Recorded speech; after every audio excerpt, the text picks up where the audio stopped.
बच्चों मैंने आपके साथ एक्सरसाइज 16.3 का डिस्कशन किया था और 16.3 के डिस्कशन में काफी सारे ऑलरेडी क्वेश्चंस भी हैं।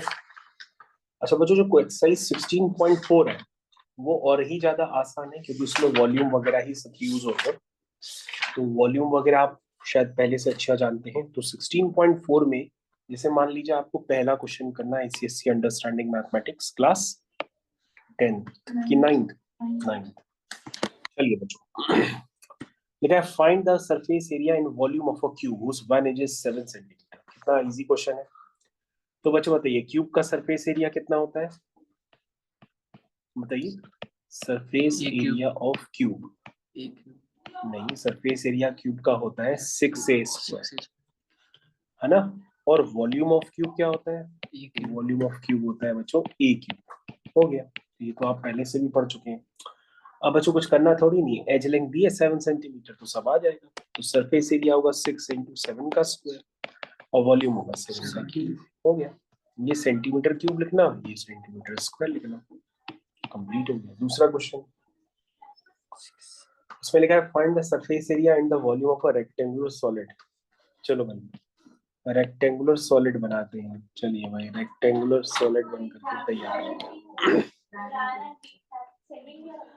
लिखा है find the surface area and the volume of a rectangular solid measuring 5 meter. Find the surface area and volume of a rectangular solid. अच्छा रेक्टेंगुलर सॉलिड दिया है, इसका मतलब ये क्यूबॉइड हो गया। क्या हो गया, क्यूबॉइड हो गया, क्योंकि तभी हम इसका वॉल्यूम वगैरह निकाल सकते हैं, है कि नहीं, क्योंकि इसने वॉल्यूम का जिक्र किया है। तो बच्चों हम इसका डायग्राम बना लेते हैं क्यूबॉइड का, तो क्वेश्चन हो जाएगा इजी। चलिए ये देखो बच्चों क्यूबॉइड बन करके तैयार हो गया, ठीक है। चलिए दूसरा क्वेश्चन देख लीजिए, क्यूबॉइड मैंने तैयार कर दिया है। क्या पूछ रहा, find the surface area and volume. तो बच्चों क्यूबॉइड का सरफेस एरिया जल्दी से बता दो क्या होता है। क्यूबॉइड सरफेस एरिया क्या होता है, बताइए। 2 टाइम्स LB + BH + HL। अब बच्चों LBH आपके पास गिवन है, ये बच्चों L हो गया, ये B हो गया और ये H हो गया, ये सब आपके पास ऑलरेडी गिवन है, ठीक है ना। तो ये तो L × B × H से आप वॉल्यूम निकाल सकते हैं, है ना, अगर इसका वॉल्यूम पूछा जाए। लेकिन वॉल्यूम नहीं पूछा जा रहा, इसका सरफेस एरिया मतलब टोटल सरफेस एरिया। उसमें बच्चों सारी सरफेस शामिल हो जाती है, ये वाली भी, ये वाली भी, सामने वाली भी, पीछे वाली भी, ऊपर वाली भी, नीचे वाली भी, तो डबल हो जाती है ना। तो चलो वैल्यूज पुट कर दो। तो 2 टाइम्स 5 × 4 + 4 × 3 + 3 × 5, इसमें जो सॉल्व करोगे सेंटीमीटर स्क्वायर आ जाएगा। वॉल्यूम क्या होगा, लेंथ × ब्रेथ × हाइट। तो बच्चों तीनों को आपस में मल्टीप्लाई कर दो, वॉल्यूम आ जाएगा। कितना आसान। तो बच्चों ये क्यूबॉइड था, ऊपर क्यूब था, क्यूब की बस सारी साइड लेंथ इक्वल होती है, तो यहाँ पर सारी साइड लेंथ इक्वल होने की वजह से ऊपर वाले का क्या आ जाएगा, सरफेस एरिया, और क्या आ जाएगा, वॉल्यूम आ जाएगा, ठीक है। तो बच्चों ये तीसरा क्वेश्चन अब हम लोग कंप्लीट करते हैं। तीसरे क्वेश्चन में क्या गिवन है, लिखा है length and breadth of a rectangular solid. चलिए बच्चों तीसरा क्वेश्चन आ गया। फिर से बच्चों रेक्टेंगुलर सॉलिड दिया गया, ये क्यूबॉइड है बच्चों। और क्यूबॉइड वाले क्वेश्चंस आपको ऑलरेडी पता होने चाहिए कि भैया क्यूबॉइड में क्या क्या होता है। क्यूबॉइड में बच्चों होता है उसका सरफेस एरिया, जिसको हम लोग टोटल सरफेस एरिया भी कहते हैं, which is 2 times LB + BH + HL। और क्यूबॉइड का वॉल्यूम होता है लेंथ × ब्रेथ × हाइट। और बच्चों एक चीज और पता होनी चाहिए, तो वो भी याद कर लो, क्योंकि सेकंड क्वेश्चन में आपने ध्यान नहीं दिया। सेकंड क्वेश्चन में इन्होंने डायगोनल की लेंथ भी पूछी थी। और बच्चों मैंने आपको बता रखा था कि जब हम इस कॉर्नर को इस कॉर्नर से ज्वाइन करते हैं तो ये क्या आ जाती है, लेंथ ऑफ डायगोनल आ जाती है। तो ये डायगोनल जो होती है इसके अंदर से होकर के निकलती है, तो उसको बॉडी डायगोनल भी कहते हैं। और बच्चों इस डायगोनल की जो लेंथ होती है वो आप याद कर लो, वैसे तो मैंने लिखवा दी थी लेकिन आप दोबारा कर लो। डायगोनल की बच्चों लेंथ होती है, ऊपर लिख देते हैं, लेंथ ऑफ डायगोनल इज, ये होती है बच्चों √, क्या होती है, L² + B² + H²। तो बच्चों इस फॉर्मूले को यूज करके आप क्या निकाल सकते हैं, इसके डायगोनल की लेंथ निकाल सकते हैं। यानी कि 5 square plus 4 square plus 3 square, ये आ जाएगी डायमेंशन सेंटीमीटर। चलिए बच्चों तीसरा क्वेश्चन अभी कंप्लीट कर लेते हैं। तीसरे क्वेश्चन में बच्चों लेंथ ब्रेथ आपको दे रखी है ना। ये बच्चों हो गई लेंथ और ये बच्चों हो गई ब्रेथ, और इसका वॉल्यूम दे दिया गया है। वॉल्यूम समझते हो बच्चों? वॉल्यूम का मतलब ये होता है कि इसके अंदर कितना पानी भरा हुआ है, इसके अंदर कितना पानी भरा है, यही इसका वॉल्यूम होता है। पानी भरा भी हो सकता है, गैस भी भरी हो सकती है, कोई भी लिक्विड भी भरा हो सकता है। तो बच्चों ये वॉल्यूम आपको दिया है, कितना वॉल्यूम इसका? 7000 सेंटीमीटर क्यूब। वॉल्यूम कितना होता है बच्चों? वॉल्यूम होता है बच्चों length into breadth into height, और बच्चों वो 7000 के बराबर है। तो बच्चों यहाँ से हाइट आ जाएगी which is equal to 7000 upon 25 into 20।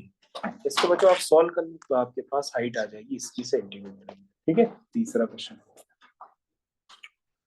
Okay बच्चों, मैंने 16.4 को स्टार्ट किया, तो 16.4 में ज्यादा वर्किंग नहीं किया अभी, तो मैंने सिर्फ तीसरा ही क्वेश्चन किया है। हाँ, अब हम लोग चौथा क्वेश्चन करते हैं। देखो क्या लिखा है।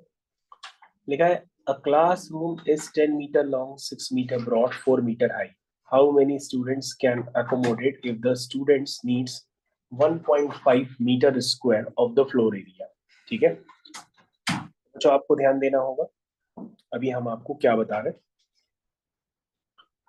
तो प्यारे बच्चों जितनी बातें बता रहे हैं उसको ध्यान से सुनिए पहले।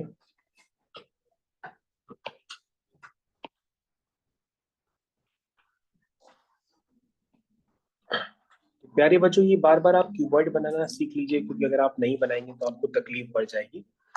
अच्छा बच्चों, क्यूबॉइड में एक और चीज होती है लेकिन अभी दिया नहीं गया है। क्यूबॉइड में होती है इसकी चारों दीवालों का एरिया, यानी लेटरल सरफेस एरिया, जिसको हम एरिया ऑफ फोर वॉल्स के नाम से जानते हैं।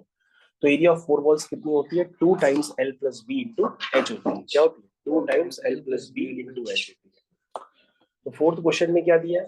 फोर्थ क्वेश्चन में दिया है, फोर्थ क्वेश्चन में तुम्हारे पास दिया है कि जो क्लासरूम है वो 10 मीटर लंबा है, 6 मीटर चौड़ा है, 4 मीटर ऊंचा है। कह रहा how many students can accommodate if one student need 1.5 metre square of floor area.